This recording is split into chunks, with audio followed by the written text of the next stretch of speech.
unpack. We unpack. We unpack. Coming to you live. Boxingego unpack. Yeah. We unpack. We unpack. We unpack. Coming to you live. Bob Arum, straight savage, said he's looking to wipe out and eliminate, or at least postpone, Dillian Whyte facing his big guy, Tyson Fury, in the heavyweight division. We're going to talk about it. What up, Fight World? It's your boy Ego, and I'm back with some more boxing. Make sure you smash the like button. Also, subscribe to the channel for the latest and greatest in boxing. If you want to become part of the gang, notification gang, please hit the bell icon. Shout out to the super chats, channel donations, the Venmo donations, the Cash App, and the Patreon family. We working. Head over to Patreon. I got some content. I will be shifting over to the Patreon and YouTube channel member side of things. I'm giving everyone fair warning. We're going to get it lit over there. That's my next project, my next baby. Patreon, link in the description. YouTube, to become a YouTube channel member, hit the join button next to the subscribe button. And we're going to push through it, get that rocking. Now, you guys, link in the description. See a Sky Sports interview from Dillian Whyte. It says, Dillian Whyte says Tyson Fury is running scared after promoter Bob Arum suggested he wanted to eliminate the WBC mandatory fight. You know, and I just want to kind of go off of what Arum said initially, and then after, I'll probably make an additional video talking about Dillian Whyte's response. Right? So I don't want it to get confused, and it has to start at the origin, at least on my video. That's how I like to get down. It says Arum had been putting plans in place for Fury's third fight with Wilder at the end of the year, with Whyte in position to challenge the winner. Quote, these organizations will be cognizant that the mandatories must be pushed into the future because fighters for at least 3 months had no ability to fight, Bob Arum told Sky Sports. He continues by saying, then after those 3 months, the fighters will be without spectators. We will be talking to the organizations to eliminate mandatories, or to at least postpone them for at least 1 year. I am sick and tired of being forced with my marquee fighters to fight meaningless fights against mandatories that mean nothing. I won't denigrate Dillian Whyte, but the fact that he's a mandatory means nothing to me. I told you, shoot or shoot. The man Bob Arum. How many? Dillian Whyte, he means nothing. Bob Arum is straight up savage. He says, I won't denigrate. Look at it. This is like that gangster mafioso Bob Arum that you get. He says, I won't denigrate Dillian Whyte, but the fact that he's mandatory means nothing to me. If he fought Tyson Fury in the US, it would be the same as Tyson Fury fighting Otto Wallin. It means nothing. Bob Arum was wildin', bro. All boxing promoters and all organizations have to get together to get things rolled out at the highest level. Then we'll talk about mandatories. But Whyte warned Arum that his world title ambitions will not be delayed any longer after securing a guaranteed fight with Fury. The whole thing's a joke, and I'm not putting up with it anymore. Now, listen. I'm not gonna sugarcoat it. Dillian Whyte and Eddie Hearn, and the way they moved him at rematch room, they're to blame for a lot of this. Pulling out of purse bid eliminators because they lost, and choosing the quote-unquote money fight with Joseph Parker, who was coming off of a loss. Decisions like that, you didn't have to do. You could have easily fought Kubrat Pulev. Pulev is rumored to fight Joshua when boxing comes back. So boom, that would have been your meal ticket, a rematch against allegedly supposed to be a bad blood, nemesis, arch rival in Anthony Joshua. And now, unlike when you guys first fought, Joshua has a title. So I really don't, I've went over this. I don't have sympathy for Dillian Whyte in this situation. They spent time clout chasing, like talking about Ngannou, Eddie Hearns, doing a fake press conference that never came out, mentioning Andy Ruiz, and how fat he is. That's what Dillian Whyte is saying. And it's less, you ever have a piece of steak and is more fat on the steak than it is actual steak meat. Like, look, he's obsessed with Andy Ruiz. Stick to boxing, brother. Leave the dancing alone. You know, like, why would you even post this? Like, who is this? You know, and he's saying that's Andy Ruiz. You need to chill, champ. I mean, look, I just wouldn't want all these naked, obese men on my page, me personally. But maybe it's British humor or whatever. So I'm not going to, and look, harassing Wilder even after he lost and posting pictures of Wilder. So I don't really have like a lot of mercy, I guess you could say, for like sympathy for Dillian Whyte, because again, it's not even just these posts and stuff like that. In addition, he had opportunities to get a title shot like before the pandemic even started, and you would have either been a champion by winning or you would have lost a fight, and you know, at least you had your chance, your shot at it, right? In this video, he's saying, "Oh, I want to smoke. I want all the smoke." I don't doubt him. I think he's a fighter. I've always given Dillian Whyte credit for that. I think he will fight.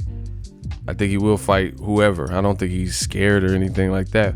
But your team, Eddie Hearn, just like this dog right here, that's what Eddie Hearn used you as a junkyard dog to deter Wilder from chasing down and running down on Anthony Joshua, because that's his cash cow. Eddie Hearn did not give Dillian Whyte the proper attention.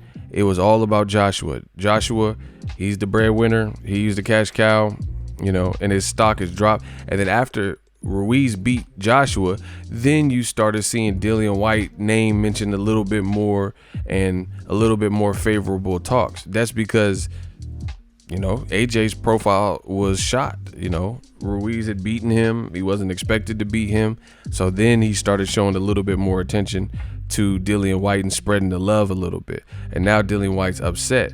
And now you have Bob Arum, who he actually is making some sense. These are strong points. Dillian Whyte, what did he say? I'm not putting up with this. You don't, like, he doesn't get it. He said the whole thing's a joke and I'm not putting up with it anymore. You have no options in this thing. And here's why.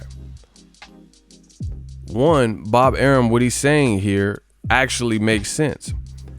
He says these organizers will basically recognize and be cognizant that the mandatories must be pushed into the future, because for at least 3 months, we have had no ability to fight. There's a global pandemic. Say it with me, global pandemic. So it's not like Tyson Fury, even if he wanted to, could have fought. I think his UK license, I don't know if it's even updated, so he can't fight in the UK where he's at. So that's one problem. So he would have to come to America, but then you had travel bans and stuff like that. He already didn't. Tyson Fury, when that wild boar, Martin Carefoot and Glovegate and all this stuff was coming out, Tyson Fury relinquished his BBBFC belt. So he doesn't have a license to even box you anywhere in the United Kingdom, right? So that would have been an issue, trying to get him to travel and stuff like that, especially to the United States, maybe to Saudi Arabia. But either way, nobody was really putting on big fights at the moment. They were trying to, you know, peep the scene and see what was good and going on. So Arum, what he's saying is right, whether Dillian Whyte likes it or not. He said the fighters haven't been able to fight. That's an absolute fact. And it's not Bob Arum's fault. It's not Top Rank's fault. It's not Tyson Fury or Wilder's fault or the WBC. This is just a reality, an unfortunate reality. And then they have looting and protests and stuff for obvious reasons. Shout out to everybody on the front line with that. Rest in peace to Big Floyd, George Floyd, right? So there's been some issues globally that have affected people globally. And Bob Arum's right. They're not going to just jump back into it. So Dillian Whyte saying, oh, I'm not going to take it. You have no recourse. Who are you going to go? This is the WB. See, here's the other thing. Aside from Bob Arum using common sense, Bob Arum been in the game longer than Dillian Whyte. He got relationships and he got connects. That's just all there you need to know. He got relationships and he got connects. He's been in the game longer than Eddie Hearn. So you think the WBC is going to side with you instead of Bob Arum, who's making this point that makes sense? It's not logical. Bob Arum has a tried and true actual point. Whether Dillian Whyte's like he's saying like, crying out for sympathy. Oh, I've been waiting since 2017, but that's other reasons. You weren't the number one, and Tyson Fury just got the belt in February, so that can't all fall on Tyson Fury. A lot of it falls on, again, how Eddie Hearn moved Dillian Whyte and moved him away from fights that would have put him in a better position to guarantee he would have been the actual mandatory. The WBC, I've already done videos about it. WBC, they actually said that he must fight Dominic Breazeale. He still hasn't fought Dominic Breazeale. WBC said and ordered him to fight Luis Ortiz when they had a convention in Kiev, Ukraine. Look, see how easy I pulled that up? He didn't fight none of these people. So his team and the way they move, why'd you fight Derek Chisora again, a guy you had already beat 2 years prior? And you see the ESPN article. He doesn't even work for ESPN anymore, the writer of this. So that's how you know it was some time ago, because he's been away from the company for at least a month. So he don't even write for the company. That goes to show you how much things have changed since then. It says Dillian Whyte, Luis Ortiz, eliminator ordered. Guess what? Eddie Hearn, he didn't make it happen. What he did make happen is Joseph Parker coming off a loss and pulled Dillian Whyte from the Kubrat Pulev eliminator. What he did do is made the Chisora rematch that no one wanted to see outside of the UK, because he felt he could sell it to Sky Sports box office and charge UK fans, because it's two guys from the UK in an unnecessary rematch. And now Dillian Whyte saying he's not going to take it. Again, the other issue is this. The WBC, this is their belt. They are not dumb. They have been around for quite some time, longer than your boxing career, right? So they have it written out and spelled out that basically this is our belt. We can change the rules and vote on it and do what we feel we need to do based on what's right for boxing. So they have the ultimate veto power. No matter what you say, he's saying he's not going to put up with it. It's their belt. There's no way you can. There's no way. What are you going to take him to the Supreme Court? Like there's, you don't really have a recourse there. It's their belt, and if they dick you around, or if they listen to Bob Arum's plight and his point about not fighting Tyson Fury, because Dillian Whyte, truth be told, the WBC said they were going to call for his fight in February. But at the time that they announced that, they said he is now the mandatory. He fought Oscar Rivas. That was an eliminator. It was finally made official. Wilder, who was former WBC champion, had already knocked out his mandatory at the time, Dominic Breazeale. So there was no other number one person. Dillian Whyte won the Rivas fight, even though he got dropped in that fight. And boom, he became the silver diamond WBC person and the actual mandatory. So it wasn't until the Rivas fight, which he failed a drug test and then dipped out and faded to black on his social media, that was the fight where he actually physically became the mandatory. So at the time they said we'll order you to fight, they said we're gonna allow Wilder and Tyson Fury to fight not once but 2 more times. That was already set in stone. And then they said we'll call for you to fight against the winner or whoever has that WBC belt, which is now Fury, February 2021.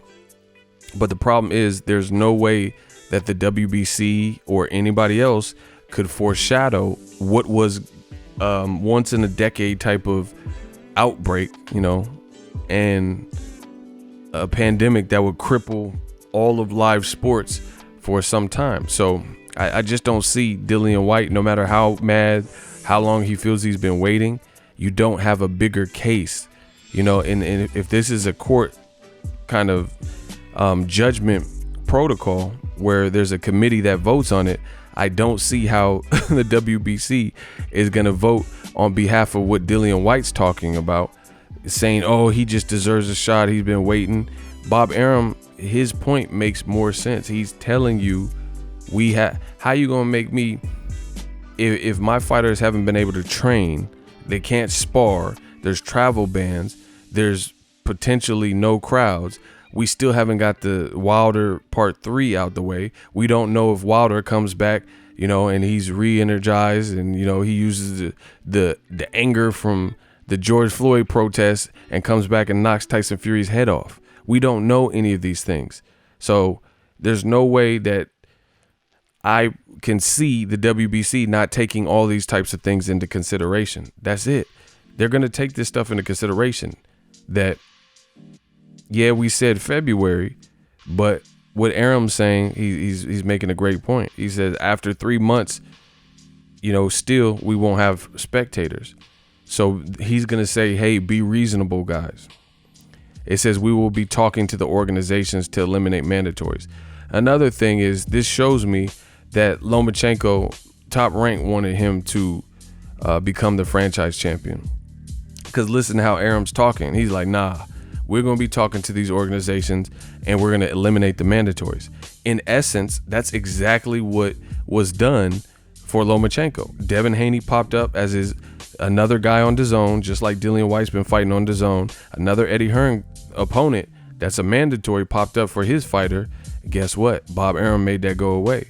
He made Lomachenko the franchise champion. So they might mess around and make Fury or the Fury Wilder 3 winner a franchise champion. We just don't know. And Dillian Whyte's really going to be mad if they franchise him.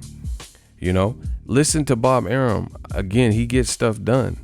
I am sick and tired of being forced with my marquee fighters to fight meaningless fights against mandatories that mean nothing. Boom. So he's going to present his case per usual. He has lawyers. He used to be a lawyer, right? So he's going to have it all typed up and notarized and professional and indented and those types of things. And he's going to submit his plea and his plight for his fighter, Tyson Fury. Say, hey, how can you make us fight a mandatory in Dillian Whyte just because he wants to fight and he's claiming and crying? You weren't I told you, you weren't the mandatory until the Oscar Rivas fight. That was just last year. And the pandemic was nothing anyone could have controlled. So he doesn't. I don't even know why he keeps telling people he's been the mandatory since 2017. The WBC, if you look at the Franchon Cruz DAZN, they have all the dates. With her and Alejandra Jimenez, they have the date the chick failed the drug test. They have the date that this was open, the A sample, the B sample. These are professional companies. You get what I'm saying? So the WBC knows that you haven't been the mandatory, the actual number. You were the number one contender or something, but you weren't the number one mandatory until the Rivas fight, right? This is common knowledge, but for whatever reason, the fighter himself and Eddie Hearn don't seem to understand this. But Bob Arum Savage, he said he gonna block it and make sure it don't happen. And in this occasion, I would trust that Bob Arum could get that done. Especially with all things considered, it's not even a matter of just like pull or slide a hand trick. What he's saying is it makes sense. People haven't been able to fight. How I got a mandatory and we haven't been able to fight. We haven't been able to train. We haven't been able to spar. You got to take that into consideration. If you go to court, you think you submit your case why you shouldn't pay this person $5,000 back. They got to take into consideration all the evidence, all your points, all the receipts, and peruse through it and determine if what you're saying makes sense, or if you should have to pay the plaintiff. The other thing I will say that's a little bit funny and kind of foul is Arum did say if he fought Dillian Whyte, if Dillian Whyte fought Fury in the U.S., it would be the same thing as Fury fighting Otto Wallin. It means nothing. So new media, once again, we control the narrative. The fight with Otto Wallin and Tom Schwarzenegger, things like that. I told you these weren't big, massive fights and all this stuff.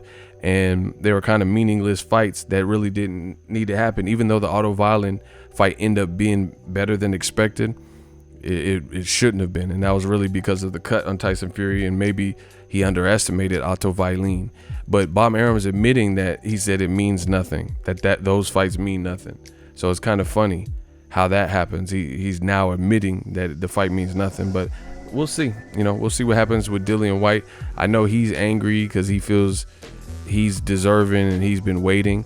But if the energy you have towards Wilder, and look, posting all this Wilder stuff, I was going to get on Bronze Bomber, but he's a waste man. All this negativity that you have for him, how come you don't have none of this to a white man and Eddie Hearn? right? Your boss is like, you have the negative energy towards Andy Ruiz, everybody else, but the person who's handling your career, who kept you from eliminators and didn't steer you and your career in that direction. I ain't heard no friction. I ain't heard no, you know, hey, Eddie, come on, man. Hey, bruv, give me the fight. I've been looking to fight. You know, I'm not seeing that same energy. It's just like memes about Wilder and, you know, 600 days, 910 days, and these complaints that you have. But you really should have the complaint with Eddie Hearn. I really believe that. Eddie Hearn, he's the one got you fighting Povetkin. That ain't no big fight. So I think Bob Arum's gonna win his case, and he's gonna be able to prove that Dillian Whyte's probably gonna have to wait. But we'll see. We'll see if I'm right again or if I'm wrong. Sign up for ESPN Plus. They got a ton of content. Let me know what you guys think. It does help the channel when you guys click on that link. Let me know how I did in this video and who you think wins, Dillian Whyte or Bob Arum, this battle. Drop it in the comment section. As always, hate, comment, and subscribe. Till next video is Ego signing off. So if you enjoyed this video and want more content like this on the channel, you can show your appreciation by going to the PayPal donate button or the YouTube support button, and you can donate any amount that you feel is equivalent to the value of this video. Much more to come. Thank you guys for your support. Boxingego, the future of boxing.